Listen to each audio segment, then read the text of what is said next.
본격적인 토크로 넘어가 볼 텐데요. 자, 우리 혁수 앵커가 준비해온 2주의 소식 머니. 오늘은 담배 피우시는 분들 주목하셔야겠습니다. 여러분은 담배값에 적혀있는 담배 스펙을 얼마나 믿으십니까? 올해 초 바뀐 담배 유해성 관리법, 일명 담배 성분 공개법이 오는 11월부터 본격 시행된다는 소식을 들고 왔는데요. 올 초 바뀐 담배법이 다음 달부터 시행됩니다. 담배값에 적혀있는 유해 성분들을 정확하게 파악하기 위해서 검사부터 새로 해야 하는데요. 측정 방식과 표기법이 아주 깐깐하게 바뀐다고 합니다.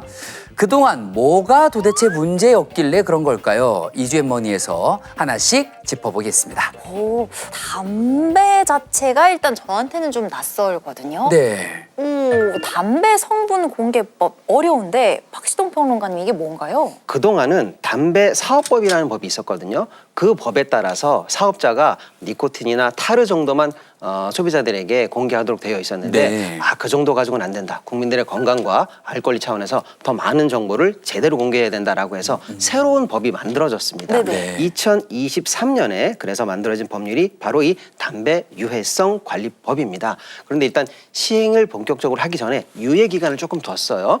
근데 이 유예 기간이 끝나고 드디어 11월 1일부터 이 담배 유해성 관리법이 본격적으로 시행을 하게 됩니다. 이제 이 법에 따르면요, 내년 하반기부터는 더 많은 유해 성분에 관한 충분한 정보를 우리 소비자분들이 이 법 시행 이후에 볼 수가 있을 것 같아요.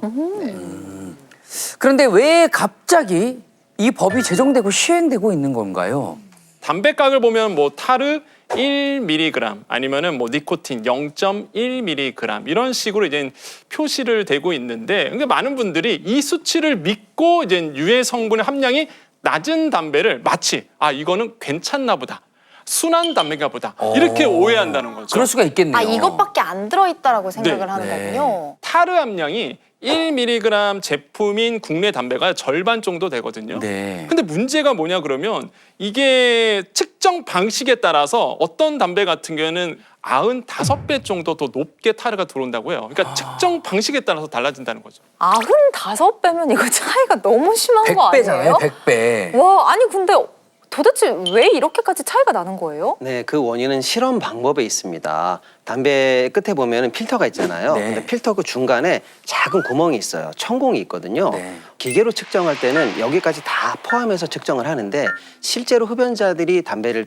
태우실 때는 손과 입술로 그 부분을 막는 경우가 많아요. 그러다 보니까 실제로 담배 태울 때는 독성 성분이 더 많이 몸 안으로 들어가게 되는 겁니다.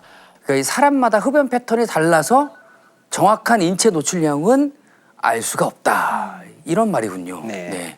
그러면 어떻게 측정을 해야 되는 겁니까? 측정 자체가 어려울 것 같은데. 네, 그래서 중요한 게 전체적으로 보고 비교해 보는 게 중요합니다. 지금처럼 유해 성분 몇몇 종만 표기돼서는 안 되거든요. 네. 사실 담배에는요 400개 이상의 유해 성분이 있습니다. 이야. 진짜 많네요. 그래서 우리가 그 유해 성분들을 최대한 많이 보면서 다른 담배랑 상대적으로 꼼꼼하게 비교를 해봐야 되거든요. 네. 뭐 저타르 1mg 이하다 이런 광고 문구가 있다고 하면요. 네. 사실 타르 성분은 줄였더라도 알고 보면 일산화탄소나 아세트알데히드 같은 기체형 독성 물질은 오히려 늘어난 경우도 있거든요. 그러면 타르 하나만 줄어들었고 나머지 네. 399가지가 늘어날 수도 있는 거네요, 오히려. 그러니까 담배 회사들이 뭐 순한 담배라면서 팔았던 이 저타르형 담배, 그러니까 0.1mg, 뭐 1mg 담배는 사실은 순한 게 아닐 수 있다. 아닐 수도 더 있네요. 해로운 다른 물질도 들어있을 수 있다. 네, 맞습니다. 그래서 소비자를 조금 기만하는 그런 상술이 아닐까라고 비판적으로 보는 그런 시각도 존재하긴 합니다.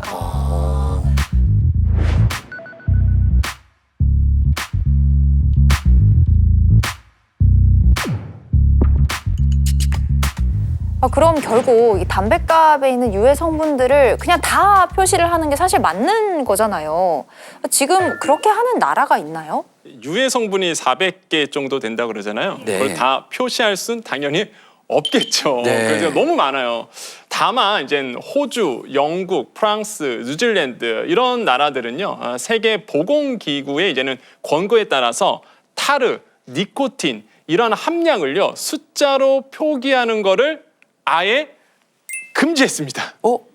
표기를 금지했다고요? 네. 차라리 그냥 이 안 좋은 성분들이 다 들어가 있습니다라고만 표기를 하는 거네요.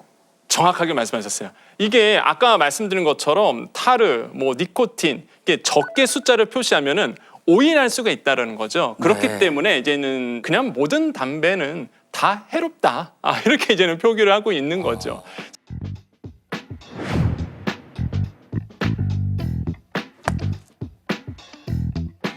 실제 이제는 세계보건기구 담배규제기본법 제11조에는요 이렇게 이제는 내용이 나오고 있습니다.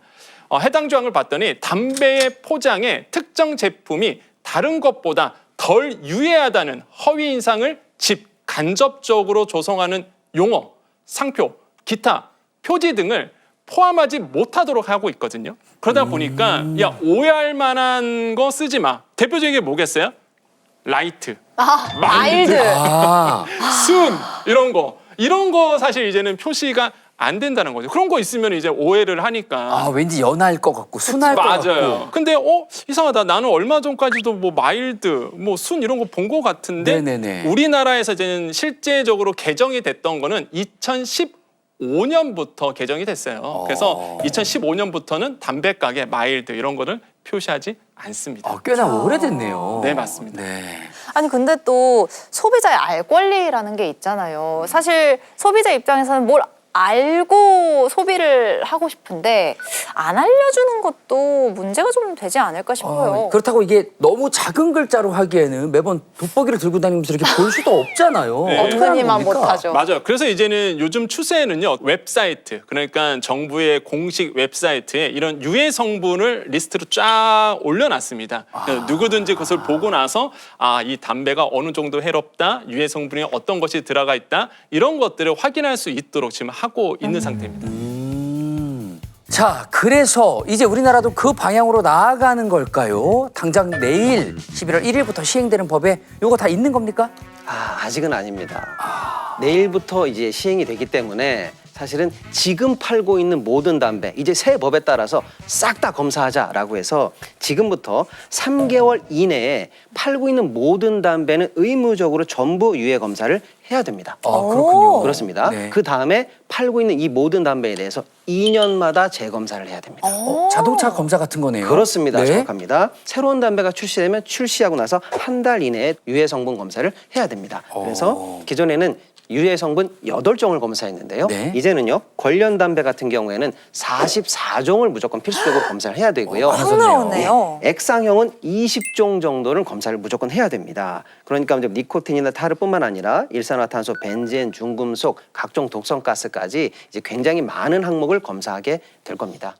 추가로 정보 하나를 드릴게요. 실제 이제는 그 검사 방식도 좀 바뀌게 됩니다. 더 엄격하게 바뀌는데 바로 강화 포집법 방식으로 바뀌면서 좀 더 길게 오랫동안 사실상 포집을 해서 이 유해성 검사를 한다고 하니까 아마 조금 더 깐깐하게 엄격하게 변화될 것이라고 보고 있습니다. 와, 앞으로는 검사할 것도 굉장히 많이 늘었고 주기적으로 검사를 해야 되는 거네요. 네. 근데 만약에 이 업체가 검사 결과지를 안 내거나 그러면 어떻게 돼요? 이번에 검사지 제출을 안 하거나 또 의무 공개해야 되는 것들을 누락하거나 하면은요. 네. 법이 깐깐해졌습니다. 네? 무조건 해당 제품은 회수해서 폐기합니다. 결국에 담배 역할을 하긴 하네요. 태워지긴 하네요. 네. 그러면은 애써 이렇게 다 만들어가지고 생산을 했는데 다 폐기하게 되면 또 이렇게 수입이 안 생기는 거니까 또 그러지는 못하겠네요. 막심하겠죠. 자, 그렇다면 그렇게 검사를 해서 우리나라는 그 유해 성분 결과를 어디에 표기를 하게 되는 건가요? 이게 중요하죠. 네, 예. 일단 검사 결과는 식약처에 일단 제출을 해야 되고요. 그 식약처는 그 내용을 공식 홈페이지를 통해서 소비자들에게 공개를 하도록 되어 있는데요. 아마 2026년 하반기 정도부터는 공개가 될 거다라고 예상을 하고 네. 있습니다. 근데 이제 이 검사를 구체적으로는 어디까지 얼마나 공개할지는 아직 정해지지 않았어요. 아마도 담배값에 QR코드 같은 것들을 넣어가지고요. 그걸 소비자분들이 QR을 찍으면 이제 더 많은 정보로 바로 연결되는 방식을 택하지 않을까라고 현재 추측하고 있는데요. 이거 말고도 다양한 방법이 현재 논의되고 있다고 하니까요. 소비자분들에게 더 빠르고 또 편리하게 정보가 제공될 수 있는 방법이 나올 수 있도록 기대해 보도록 하겠습니다. 그렇군요. 근데 어쨌든 결정이 될 때까지, 시행이 될 때까지는 현재 담배값 표기는 지금하고 동일한 건가요? 네, 그런데 여기서 또 문제가 있는데요. 담배 유해성 관리법은 복지부와 식약처가 관할하는데 기존에 있었던 담배사업법은 기재부가 관할을 하고 어머, 있거든요. 네. 네. 이 두 법안 사이에서 약간의 엇박자가 현재 나고 있어요. 그래서 이제 이참에 담배사업법도 같이 개정을 좀 해야 되는데 네. 기재부가 사실상 조금 손을 놓고 있고요. 복지부랑 식약처도 새로운 법 시행되고 나서 소비자 혼란이 얼마나 생기는지 조금 더 지켜보고 결정하겠다라는 방침인 것 같습니다. 그래서 당분간은 조금 지켜봐야 될 것 같습니다.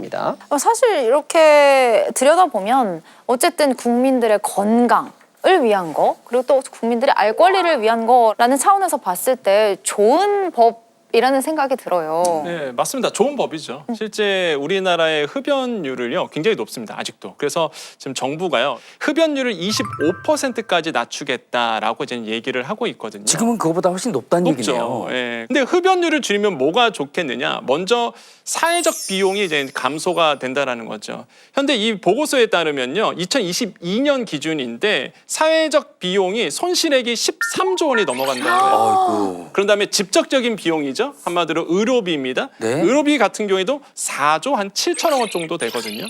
그러니까 이 비용만 줄일 수 있어도 그럼 당연히 비용, 사회적 비용도 확 내려가는 거죠. 그러니까 흡연율만 줄이면 이런 비용이 다 낮아진다는 얘기예요. 의료부가 자연스럽게 낮아지겠죠. 줄어드는 거군요. 네, 그래서 아마 이런 연장선에서 나온 관련된 정책이지 않을까 이렇게 생각을 해봅니다.